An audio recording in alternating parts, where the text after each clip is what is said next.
Taking vital signs. Vital sign is a sign of life because it is the indicator of a person's general physical condition. Vital sign is the measurement of the body's most basic function. The vital signs that are routinely monitored by medical staff or healthcare provider are the following: temperature, pulse rate or heart rate, respiratory rate, and blood pressure. But blood pressure is not considered vital signs, but it is measured along with vital signs.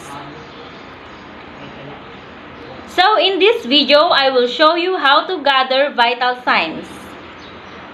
When a person feels something wrong, most probably when you check their vital signs and the normal range is altered, even though the person doesn't feel anything wrong about their condition, but when you check their vital signs and the result is higher or lower than the normal range, then there's something wrong about their condition. First, perform proper hand washing.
Then I'm done with my hand washing.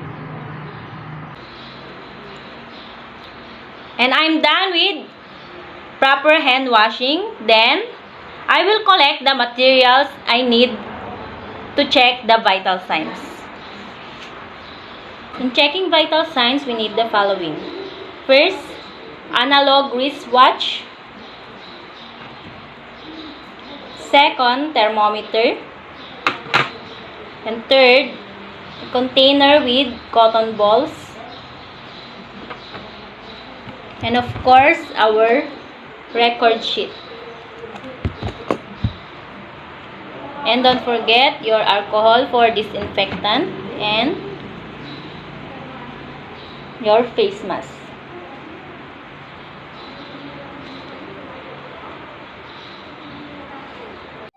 Today, I will visit patient Marcelina Tabangay, 60 years old, at room 143.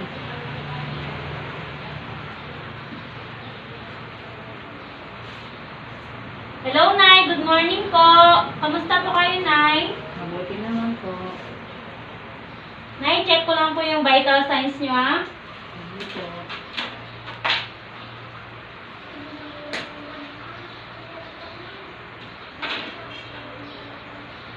Ko po pala si Hannibal Rabanal, ang healthcare staff nyo sa ngayon. Disinfect the unused thermometer from stem to valve. Then discard the cotton balls. Nay, pakilagay naman po to sa armpit nyo. Thank you po. The normal temperature of a person is 36.5 to 37.2 degrees Celsius. Habang hinihintay po natin yung result ng temperature, ay i-check po natin yung pulse rate ni nanay. In checking your pulse rate, use the first and second fingers. Press firmly and gently to the artery of the patient until you feel a pulse. Then start counting when the second hand of the clock is on 12. In getting the pulse rate, do not watch the clock continuously but focus on the beats of the pulse.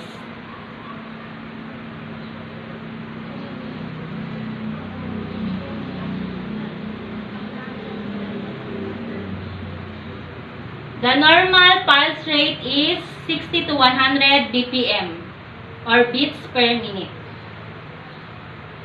Then, when you're done checking the pulse rate of the patient, do not release the wrist of the patient and continue counting the respiratory rate. In counting the respiratory rate of the patient, you need to concentrate on the rise and fall of the patient's chest or shoulder.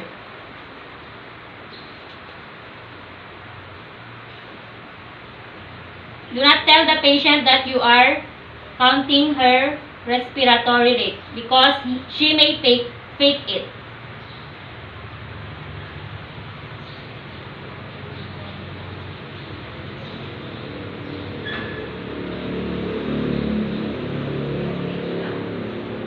Okay, Nay, thank you po. The normal respiratory rate of a person is 12 to 20 CPM or cycles per minute. Okay, Nay? Pwede ko na po bang kunin yung thermometer? Disinfect the used thermometer from valve to stem.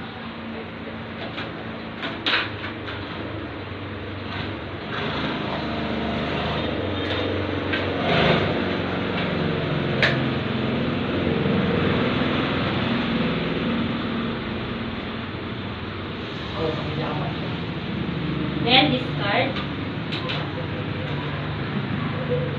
Nay Mercy, your vital signs are all normal. Sana po gumaling na po kayo at makakalabas na po kayo soon. Thank you. Then don't forget to record all the findings of the patient.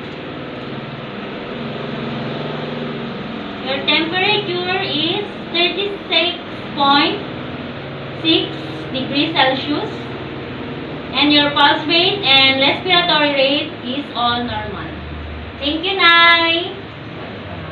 Kumain na po kayo, Nay, kung di pa po kayo kumain. Salamat po. Bye.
I'm done with my hand washing.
Then I'm done with my hand washing.